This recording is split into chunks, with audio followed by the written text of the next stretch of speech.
사랑하는 서당중앙교회 믿음의 가족 여러분, 금요일 속히 예배를 주님 앞에 올려드리겠습니다. 오늘 성경 말씀은 나훔서 3장 8절로부터 19절의 말씀을 가지고 니느웨를 향한 예언이라고 하는 말씀의 제목으로 오늘 말씀을 함께 나누고자 합니다. 오늘 성경에 보면 하나님께서 나훔 선지자를 통하여 아수르의 수도인 니느웨 성의 심판을 예언하시는 말씀 우리가 읽어볼 수 있죠. 나훔서 3장에 보면 이 아수르라고 한 제국이 얼마나 강력한 제국이었는지 우리에게 잘 보여주고 있는 말씀을 읽어볼 수 있어요. 그럼에도 불구하고 주님께서 아수르라고 한 나라를 심판하시고자 하는 목적이 어디 있을까요? 그들은 많은 전쟁을 통하여 수많은 사람들을 학살하고 또한 수많은 사람들에게 고통을 주었던 민족이 이 아수르라고 하는 민족 아니었겠습니까? 주님께서는 아수르를 통하여 그들의 죄악을 고발하시며 그들을 심판하시고자 하는 주님의 뜻을 분명하게 나타내셔요. 나훔서 3장 2절과 3절의 말씀입니다. 휙휙 하는 채찍 소리, 윙윙 하는 병거 소리, 뛰는 말, 달리는 병거, 충돌하는 기병, 번쩍이는 칼, 번개 같은 창, 죽임당한 자의 때, 죽음의 큰 무더기, 무수한 시체되어 사람이 그 시체에 걸려 넘어지니. 2절과 3절의 말씀 보면 아수르라고 한 제국이 얼마나 강력한 제국이었는지 우리에게 보여주고 있죠. 주님께서는 그들의 교만과 오만을 책망하시며 주님께서는 그들을 심판하실 거라고 하는 말씀을 우리에게 주시죠. 주님께서는 가장 강력한 아수르라고 하는 이 제국을 심판하심으로 말미암아 약한 이스라엘을 구원하시고자 했던 주님의 그 계획을 우리에게 드러내셔요. 주님께서는 아수르의 이 니느웨 성을 어떻게 심판하십니까? 나훔서 3장 5절의 말씀을 봉독하여 드리겠습니다.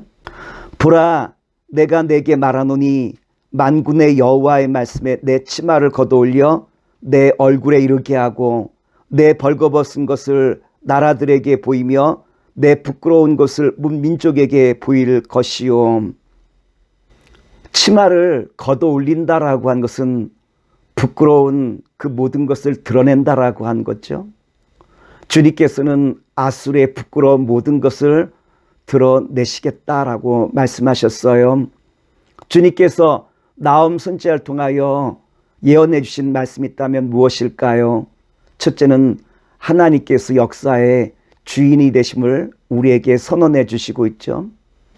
남유다를 멸망시킨 아수르라고 하는 제국은 그 당시 세계에서 가장 힘이 강력한 패권 국가였어요. 그런데 주님께서는 아무리 강력한 패권 국가라 할지라도 주님께서 역사의 주인 되심을 우리에게 선언해 주시고 있죠. 애굽이라고 한 나라에 노아몬이라고 한 성이 있었어요.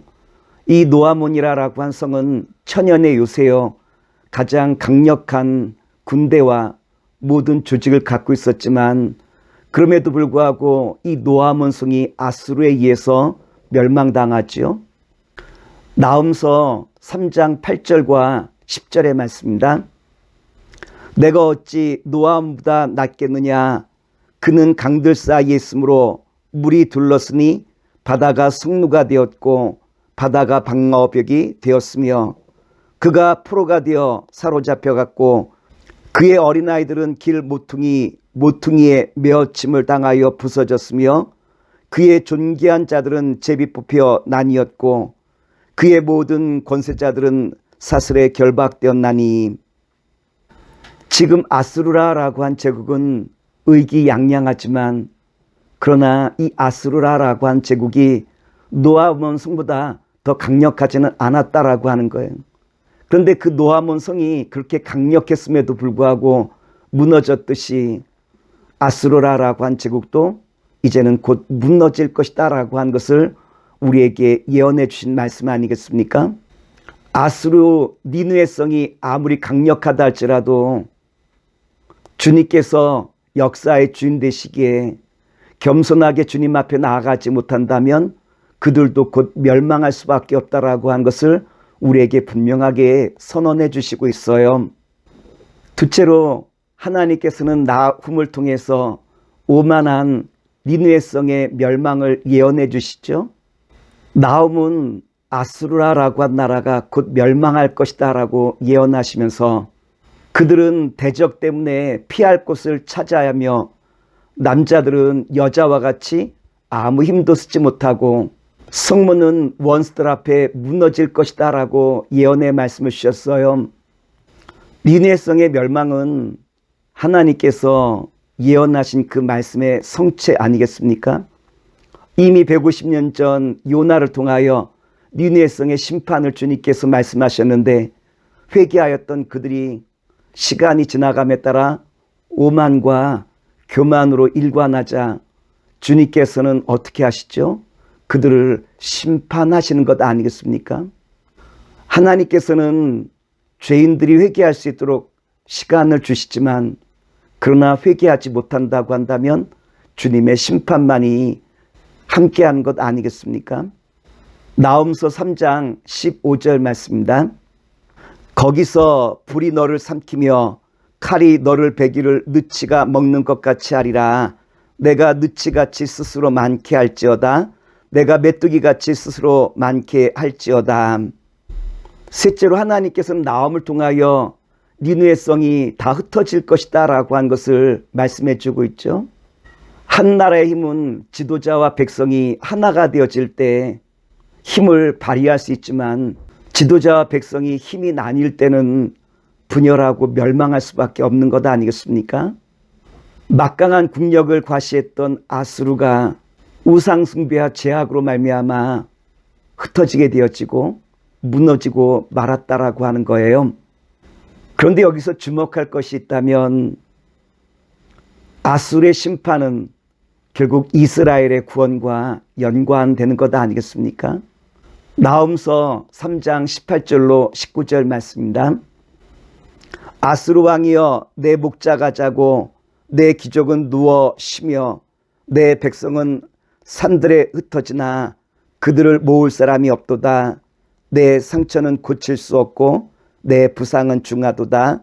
내 소식을 듣는 자가 다 너를 보고 손뼉을 치나니 이는 그들이 항상 내게 행패를 당하였음이니 아니더냐 하시니라. 나훔 선자가 오늘 말씀을 통해서 우리에게 보여주시고자 하는 메시지가 있다면 무엇일까요? 그것은 아수르가 갖고 있는 속성이 탐욕이라고 한 것 아니겠습니까? 탐욕이 죄를 낳게 되어지고 그 죄가 사막에 이르게 되었다라고 하는 거예요. 나훔 선자는 니느웨 성의 그 멸망을 통하여 우리에게 말씀해 주고자 하는 것이 있다면 무엇일까요? 탐욕과 죄와 사망이라고 하는 이 도식에서부터 말씀과 또한 의와 생명이라고 하는 이 도식을 우리에게 나타내시고자 하는 분명한 의도를 갖고 있는 것 아니겠습니까? 이는 삶의 전환이라고 하는 것을 우리에게 말해주고 있어요. 물질 만능의 세계 속에서 우리가 탐욕과 우리의 욕심을 따라가면 그건 사망으로 오를 수밖에 없는 길이요. 물질 만능의 세계 속에서 우리가 주님의 말씀과 사랑과 나눔과 섬김을 우리가 택하여 나갈 때 이것은 생명을 잉태하는 길이 여기 있다라고 하는 것을 우리에게 분명하게 보이시고 있는 것 아니겠습니까? 이제는 삶의 대전환을 이루라라고 하는 거예요. 이렇게 살다가는 죽을 수밖에 없는 길로 나아갈 수밖에 없다는 것을 이제는 자각하고 우리의 삶의 대전환을 이루라고 한 거죠. 말씀을 따르고 주님께서 우리에게 주신 생명을 따라가는 이 길을 걸어갈 때 우리는 영원한 구원과 생명을 누릴 자의 반열에 선다라고 한 것 아니겠습니까? 오늘 우리가 살아가는 이 시대도 마찬가지인 것 같아요. 수많은 어려움과 또한 고난이 우리 앞에 있다 할지라도 주께서 우리에게 말씀하신 삶의 전환, 다시 말해서 주님의 말씀 붙들고 날마다 사랑과 또한 섬김과 용서의 삶을 살아감으로 말미암아 생명을 얻는 복된 자리에 우리 성도님과 우리 교회가 날마다 세워져 나갈 수 있는 이와 같은 반열에 서십시오라고 한 것이 주께서 오늘 우리에게 주신 메시지라고 말씀을 드릴 수 있을 거예요. 말씀을 정리하도록 하겠습니다. 오늘도 사랑하는 우리 서당중앙교회와 또한 우리 모든 속히 여러분, 여러분의 모든 삶 속에 주님께서 보이신 생명의 길을 바라보며 주님의 말씀과 또한 그 말씀에 순종하며 나아가는 가운데 생명을 누릴 수 있는 주님의 복된 자녀와 백성 되시기를 다시 한번 기도하겠습니다. 사랑의 주님, 오늘 우리 사랑하는 서당중앙교회와 또한 속회와 속돈들을 통하여 주께서 말씀하신 것처럼 이제는 새로운 삶의 전환을 이룰 수 있는 아름답고 복된 주님의 몸된 자녀가 되게 하시옵소서. 이제는 주님의 말씀 붙들고 날마다 사랑과 섬김과 용서를 통하여 날마다 생명 얻는 복된 자리에 서기족함이 없도록 도와주시옵소서. 이제는 우리 주 예수 그리스도의 은혜와 무한하신 아버지 하나님의 사랑하심과 성령님의 역사심이 예배를 마치고 돌아가는 주의 백성들 위해 이제로부터 영원토록 함께 하시기를 간절히 축원하옵나이다. 아멘.